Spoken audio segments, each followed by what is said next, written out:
Morning pages are like a warm up for your brain. And you know what? Our brains deserve a warm up. Let me guess. You've been contemplating reading The Artist's Way, but you're wondering, is it worth it? Can I make the time commitment?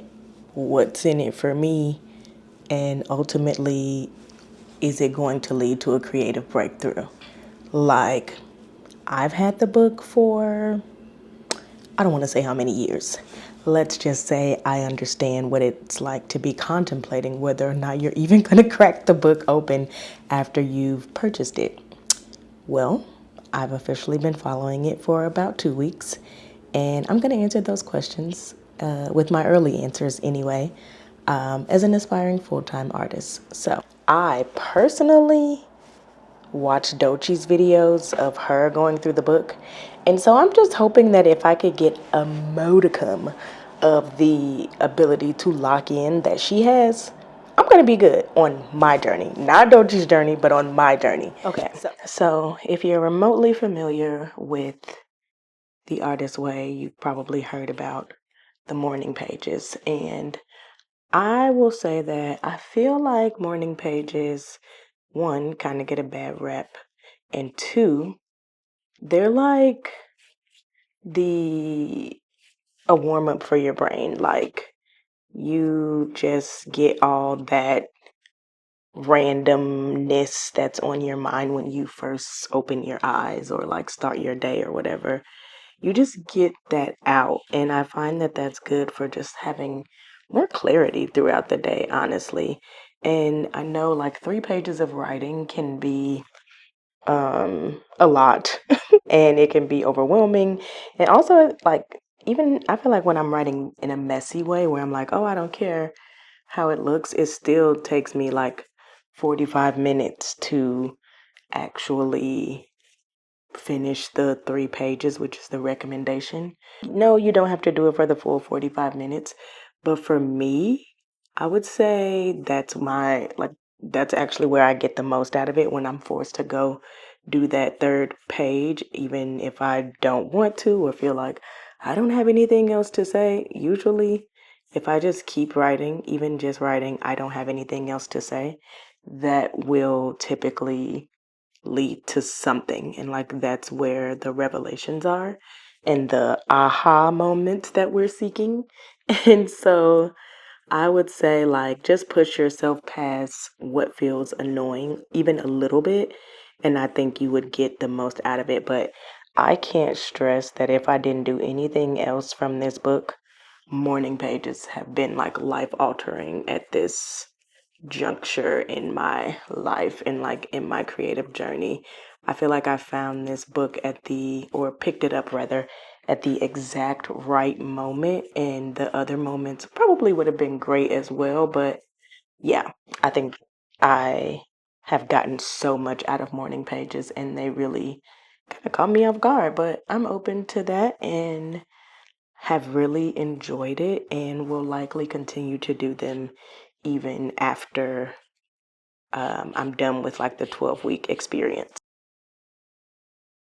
Responses to the things that I say to myself that are like not positive have made a world of difference, both for like rooting myself in positivity and creating space to be open for like new opportunities, and then also like when I do find myself kind of down about something or just not feeling the creative journey or where I am or whatever the case may be, I feel like I have something that I can quickly go back to sort of, they're just like uniquely mine and what I need to hear. And that's super powerful because it gives me, I think, some of my power back in terms of like, hey, brain, you're going off the rails, girl, but I don't have to go with you. And so that's been really cool too. One other gift from The Artist's Way is I've really been able to redefine my relationship to routine. And for me, I don't know when this happened, but routine kind of has like a negative connotation for me, just because it's like boring in my mind. But doing morning pages daily, planning my artist dates weekly, and consistently showing up, babes, that's a routine. Anyway, I am coming to realize that a routine isn't bad. And in fact, they're likely going to be crucial to my success as a full time artist, as it has been to my success as a product designer. Like, there's kind of no getting around it. There's power in routine, and I don't want to miss being ready for my goals or opportunities when they come. And so I think just reframing it and thinking about like what's resonating with me, which is like rituals or practices. I do yoga, so like ritual and practice, like those are things that are familiar to me. They feel good to me. I associate them with positive things. And so getting to sort of like reframe that and also identify like what rituals, routines, practices, etc. help me sort of be my best self was something that was super important. And I've realized that like doing morning pages is actually a routine that I'll need to keep probably for the rest of my life if I want to be in a flow state more often. And you know what I've written in my affirmations? I deserve to be in flow state. And so if I know what it takes to get there, but I don't do that, am I behaving like a person who knows what they deserve? Can I get an amen? No, but like seriously, I'm just like, it's just making me realize that so much of the creative journey is getting out of your own way and reframing, rethinking in order to make the art that you want to make and the best version of it that you can make. And that's what I want for myself. So that's kind of why I'm loving the book so far. You can give yourself the space you need to do it your way. You don't have to follow every single thing that's in the book. You don't have to do every single assignment or activity. And trust me, there are a lot of them. In chapter 1, there are like 10, similar for chapter 2. So I would say have some grace for yourself. You're an artist and a creative, so naturally you're going to want to buck against the system or the rules. And so you should give yourself permission to do that within reason. As a person who, as I mentioned, was like, routine, schmootine, I feel like doing the things that I'm like, this is borderline annoying to me. Those are things that I get a lot of value out of. There are some activities and things in chapter 1 that I was like, I'm not doing this. Like, I don't feel like I have this experience or it doesn't apply to me or whatever. And that's totally fine. But I am trying to also hold myself accountable to doing the parts that, like, if it was up to me, I probably wouldn't do. But I'm pushing myself out of my limits or boundaries while not robbing myself of the experience. So don't overthink the artist dates. I think it's most important that you carve out that time and are intentional about deciding like what you want to do that will bring you joy. But it's not like you need to overthink like what the activity actually is or spend a ton of time planning. As far as the morning pages, like if 3 pages seems like too much, they tend to take me like 45 minutes, which not everybody has 45 minutes to be journaling before you start your day or whatever. And I might not always have 45 minutes, I just do at the moment.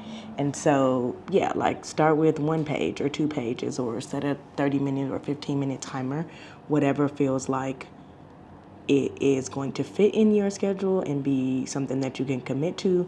And also just pass your comfort zone so that you can get the gains, because babes, that's where the gains are, outside of our comfort zones and borderline into the like, why am I still writing? This is annoying. And it's like, keep going, there's something here for you. So say that breakthroughs are like, they sound like they're going to be like this monumental thing, but in actuality, it's like a bunch of small things adding up to you being ready for that sort of like big thing. And so I think the artist way is great in that it helps you build up practices and rituals that will like or tools that you can come back to over and over that can help unlock breakthroughs over time. And it's really a reminder that time is the major key. Like you just have to show up. I hate how much this is like the salient point of my whole creative journey, but truly detaching from outcomes and just showing up and knowing that the tools, like if you work them, they'll work for you. That's some truth right there. And kind of reminds me of what I'm learning in Atomic Habits, but conversation for another day. Editor's note, I'm just here spiraling after I recorded that video about having the tools, and if you work them, they'll work for you, and blah, blah, blah. Because I'm literally spiraling because no one watches these videos that maybe you're watching right now. And a painting I started earlier looks ugly right now, as do all paintings in the beginning. So, like, what was I expecting? But I was trying something new, and that something new has yet to yield the results I'm going for. And I'm hungry. And really, this spiral is probably about me being hungry, but that's not helpful. I guess I'll go and read those affirmations I told y'all were supposed to help me address my limiting beliefs. So, taking my own advice, this shit sucks. If you like this video, check out my last video where I traveled to New York and take my first figure drawing class. Wasn't an artist date, but like it could have been. And then I also visit the Brooklyn Museum. Again, could have been an artist date, but it wasn't. This is just an example of how they can kind of fit into your life without you having to do too much in order to get it done. So let me know if you think you're going to start the artist way. And if you're not, tell me why you're still not convinced. And we can talk about it in the comments. Cheers.